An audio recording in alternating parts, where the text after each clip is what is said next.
The night my entire life shattered, I was wearing a pale blue dress, sitting across from the two people who raised me, holding a glass of Prosecco, and smiling. It was my 25th birthday. The restaurant was called Harlow's, one of those old candlelit places in downtown Manchester where the tablecloths are white linen and the waiters call you madam. The kind of place you only go when someone wants to make an impression. Or a point. I remember thinking how beautiful it all was. The low golden light, the soft hum of conversation around us, the smell of garlic butter and expensive wine. My mum, the woman I'd called Mum for 25 years, was wearing her pearl earrings. She only wore those on special occasions. My dad had ordered a bottle of Chateau Margaux before we'd even looked at the menu. I thought they were celebrating me. I was so wrong. And in exactly 4 minutes, everything I thought I knew about myself, my family, and the last 25 years of my life would be gone. But here's what they didn't know, and what makes this story so unbelievable that, to this day, I still sometimes have to remind myself it actually happened. 3 tables behind them, sitting quietly over their own dinner, were my real parents. Pause. Stay with me. Because this story, it goes places you will not expect. My name is Charlotte. Charlotte Elaine Whitmore. Or at least, that's the name I grew up with. I was born in October 25 years ago in a small hospital in Leeds.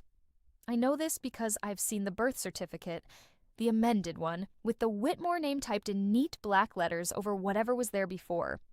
Growing up, I was what people politely called sensitive. I cried at adverts. I felt things deeply. I noticed things. The way people's eyes changed when they were lying. The way silence in a room could be louder than anything anyone said. I was the kind of child who kept a journal from the age of 7, filling it with observations about the world and questions I couldn't quite articulate. The Whitmores were not like that. My father, Richard Whitmore, was a corporate solicitor. Sharp, efficient, precise. He wore the same brand of cufflinks every day, kept his desk immaculate, and expressed affection through what I can only describe as administrative approval. Good grades earned a nod. A starred school report earned a brief handshake. He wasn't cruel. He was just empty. Like trying to hug a filing cabinet. My mother, Diane Whitmore, was beautiful in the way that very controlled women are beautiful. Blonde hair, always set. Lipstick, never smudged. She ran the household like a small corporation and volunteered at the local Conservative Party office every Thursday. She smiled with her mouth, never her eyes. Even when I was very small, I knew the difference. And then there was me. Dark hair, theirs was fair, brown eyes, theirs were blue. A laugh that came out too loud in restaurants. A tendency to cry at films they thought were silly. A burning curiosity that made me ask why constantly, which they found exhausting. I loved art history, thunderstorms, making up stories, and eating cereal at midnight. None of those things made sense in the Whitmore house. I used to lie in bed as a child and think, I must have been switched at the hospital. There's been some terrible mistake. I never said it out loud, but I thought it. Over and over again. In the private, quiet way that children carry things they don't have words for yet. Looking back, the signs were everywhere. I just didn't let myself see them. The way Diane would sometimes look at me, not unkindly exactly, but with a sort of detached appraisal. Like I was a project she was managing rather than a daughter she was loving. The way Richard would occasionally catch himself mid-sentence when I asked about family history, pivoting smoothly to something else. You don't need to worry about all that, Charlotte. Focus on your studies. The way I was enrolled in every conceivable extracurricular, piano, French, tennis, swimming, not because anyone asked what I wanted, but because a well-rounded education is an investment, as Richard used to say. I was an investment. I just didn't know what kind. When I was 24, my life looked fine from the outside. I had a small flat in Salford, a job I liked at a design agency, a group of friends I adored, and a cat named Biscuit who slept on my face every morning. I called my parents on Sundays. I went to theirs for Christmas. Everything looked normal, but something had been quietly unraveling inside me for years, and I didn't know what it was. It started with a blood test. I was doing a full health checkup. Just one of those responsible adult things you do when you hit your mid-20s. and the doctor mentioned, quite casually, that my blood type was AB negative. Rare, she said. Interesting. Only about 1% of the UK population. I didn't think much of it, not immediately. But that evening, for reasons I couldn't explain, I went home and texted my mother. "Hey, Mom, do you know what blood type you and Dad are?" Doctor asked today. She replied the next morning. "Why on earth would I know that? Ask your GP, hope all is well." It was such a small deflection, such a normal non-answer. And yet something in my chest went quiet and cold. I ordered a DNA ancestry kit that night. I told myself I was just curious. Lots of people do it. It doesn't mean anything. 6 weeks later, the results came back, and my hands were shaking so hard I could barely hold my phone. The results showed no shared DNA with anyone in the Whitmore family database. Not a single match. Not a distant cousin, not a second-removed relative, nothing. What it did show me, sitting there in the close family matches section with a little green leaf icon next to it, was a woman named Patricia Calloway. The app said she was a close relative, parent/child level. I stared at that name for a long time. Patricia Calloway. I'd never heard it in my life. I sent her a message through the app, short, careful, trying to keep my voice, even my written voice, steady. "Hello, my name is Charlotte. I don't know if you'll receive this, or if this will make any sense to you, but the DNA results suggest we might be closely related. I was wondering if we could speak, if you're open to it. I completely understand if not." I pressed send and then sat on my kitchen floor and cried for about 40 minutes while Biscuit headbutted my leg. 2 days later, she replied, "Charlotte, I've been waiting for this message for 25 years. My number is below. Please call me. I'll explain everything. Patricia." I called her on a Tuesday evening in April, sitting in my car outside a Tesco because I couldn't bear to have this conversation inside my flat where all the ordinary objects of my ordinary life were watching. Her voice was warm, a soft Yorkshire accent, gentle and unhurried. She sounded exactly like someone's mum, which I supposed she was. She told me everything, slowly, in the careful way someone tells a story they've rehearsed 1,000 times in their head, hoping one day they'd get to say it out loud. Her name was Patricia Calloway. She was 47 years old. She lived in Harrogate with her husband, Tom, and my older brother, Daniel, who was 28. She'd been 19 when she fell pregnant with me. She was a first-year nursing student. The father, a man named James, who later became her husband, was 21 and just starting his apprenticeship. They had nothing. No money, no stable housing, no family support. Her own parents had been furious. His hadn't been much better. "We weren't given a lot of choices," she said quietly. Or perhaps we were, and we were too young and too frightened to see them. I've asked myself that question every single day for 25 years.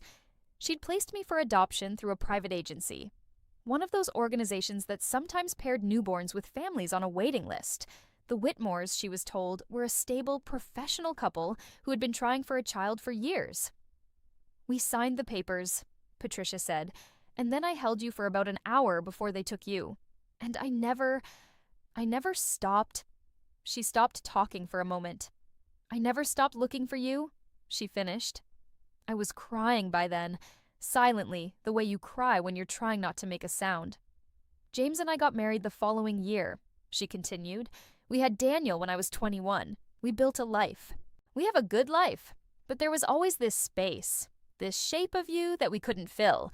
We registered with every reunion database we could find. We hired a private investigator at one point years ago, but hit a wall because the adoption records were sealed." She laughed a little, not happily, but with the rueful acknowledgement of someone who has learned to carry something heavy with a certain grace.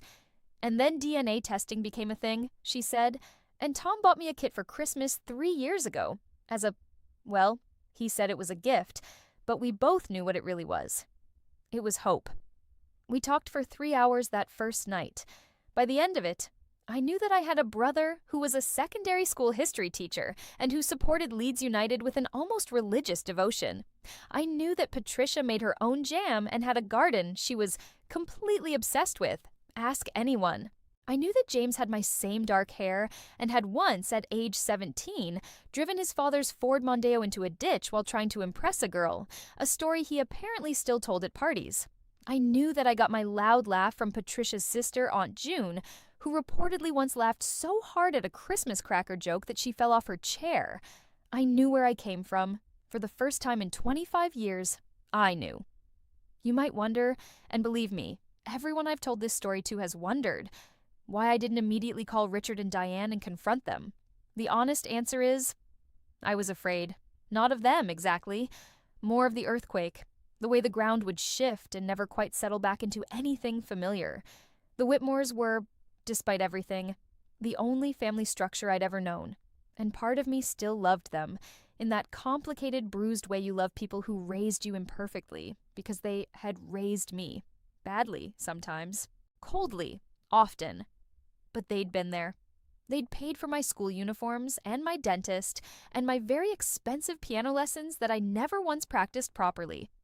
I needed to understand more before I blew everything up. So I kept both lives separate for 6 months. I met Patricia in person for the first time in May.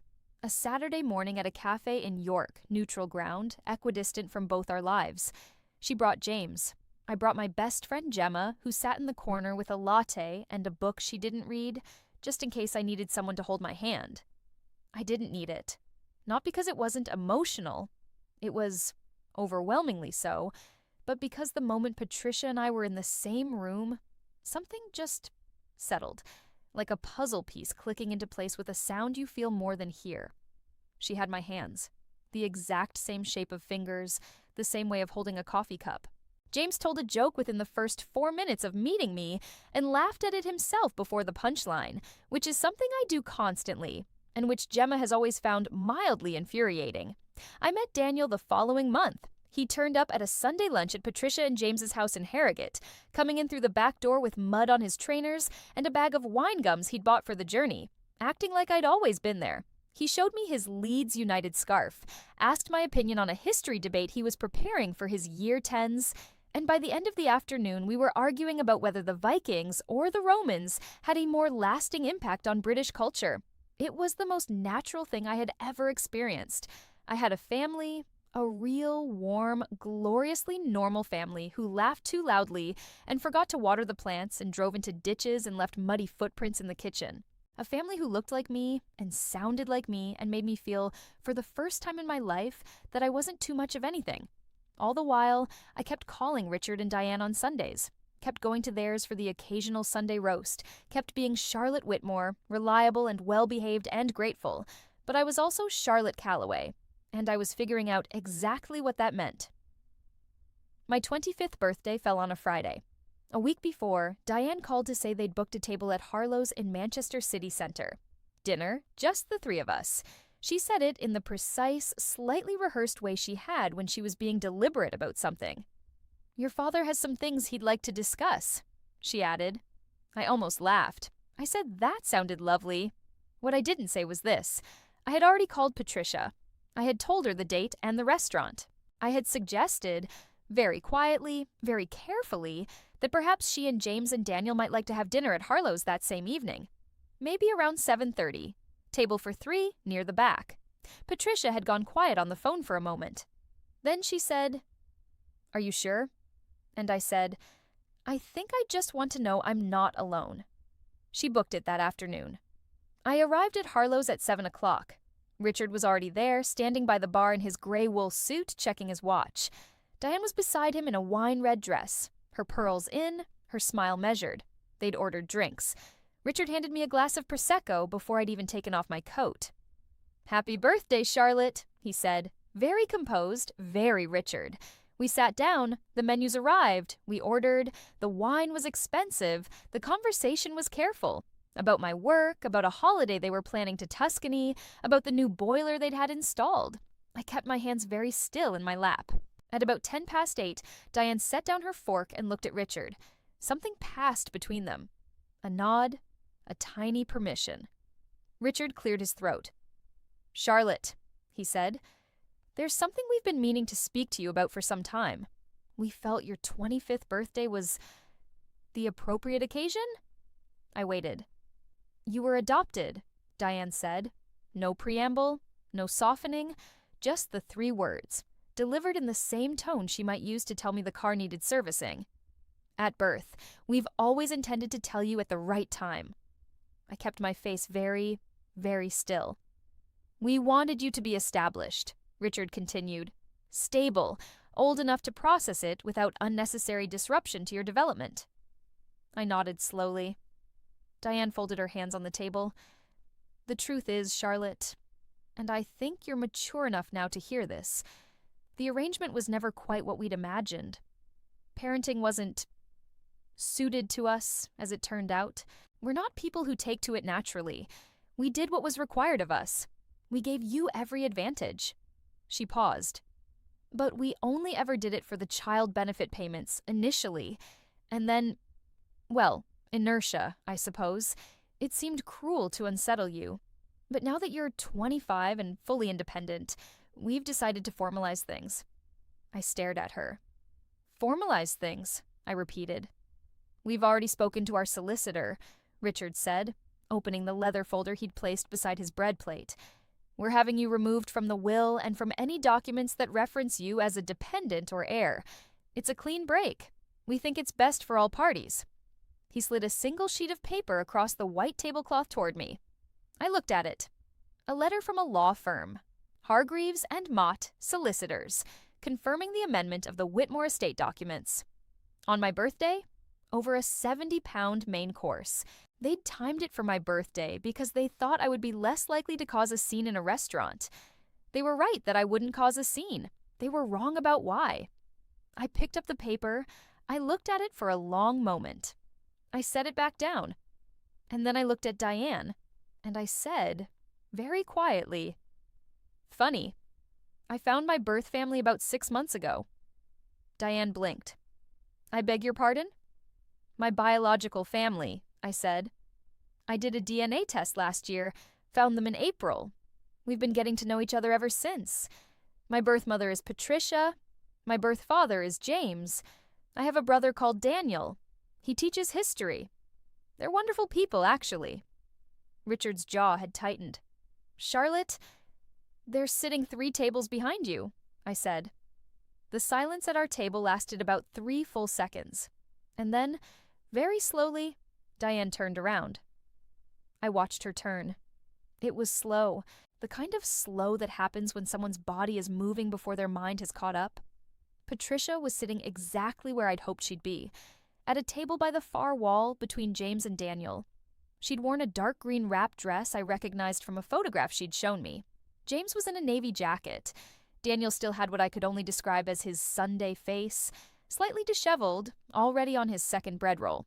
They hadn't looked over yet. I'd asked them not to make it obvious, to just be there, to just exist, 3 tables back, undeniable and real.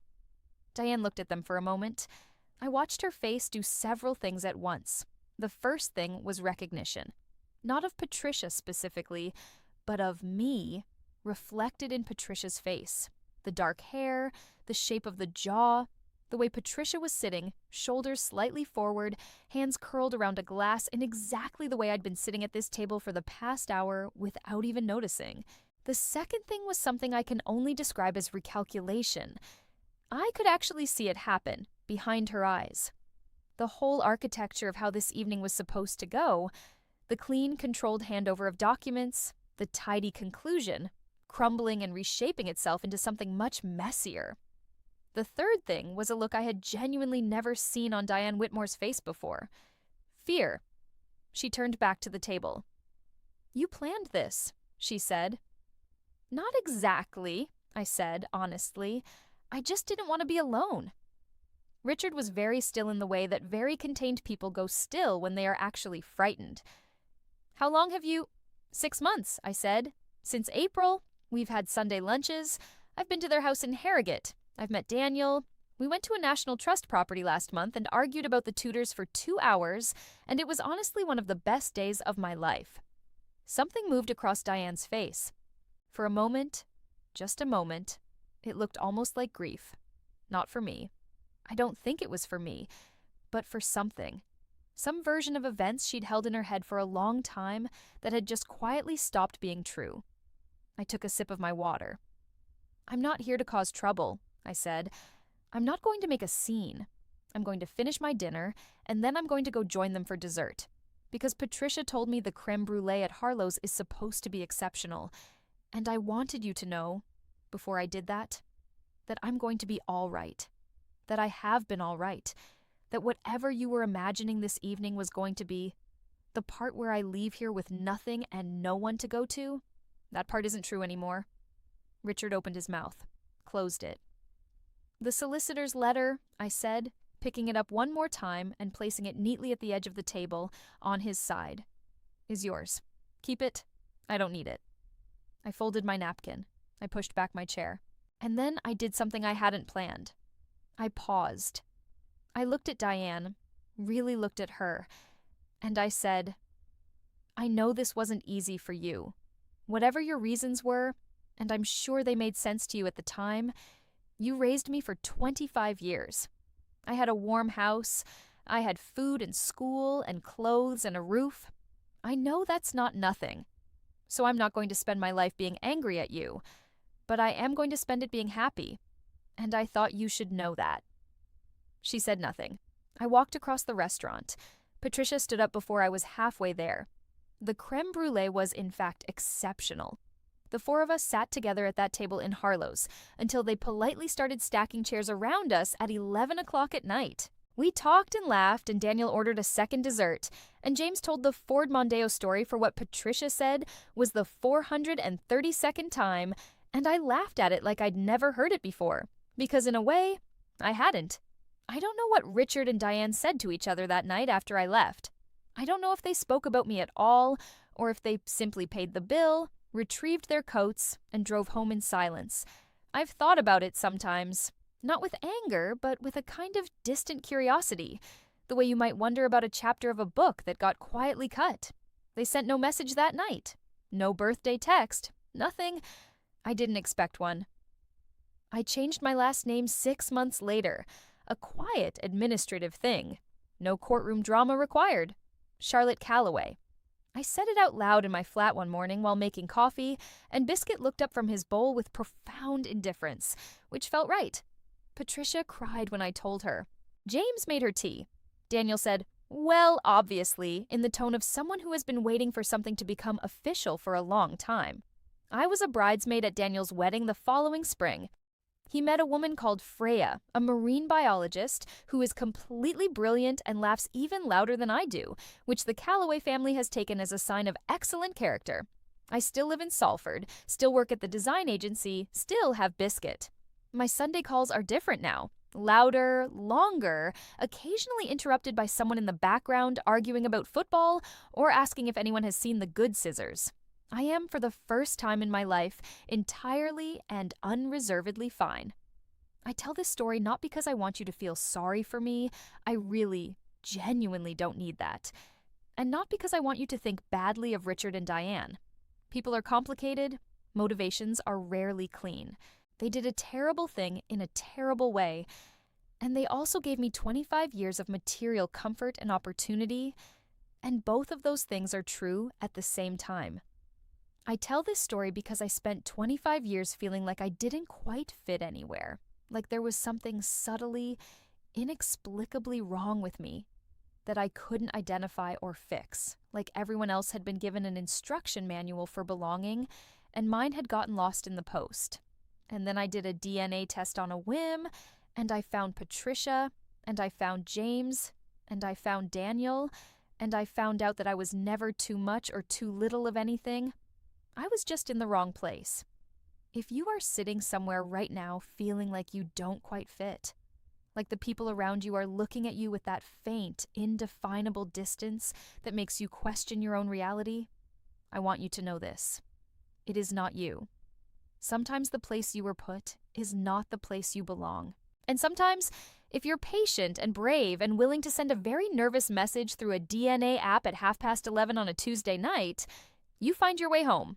I found mine, 3 tables away, over creme brulee on my 25th birthday, and it was worth every single year of the wait. If this story moved you, please give it a like. It helps more than you know. And if you have your own story about family, belonging, or finding your people, I would love to hear it in the comments below. I read every single one. Take care of yourselves.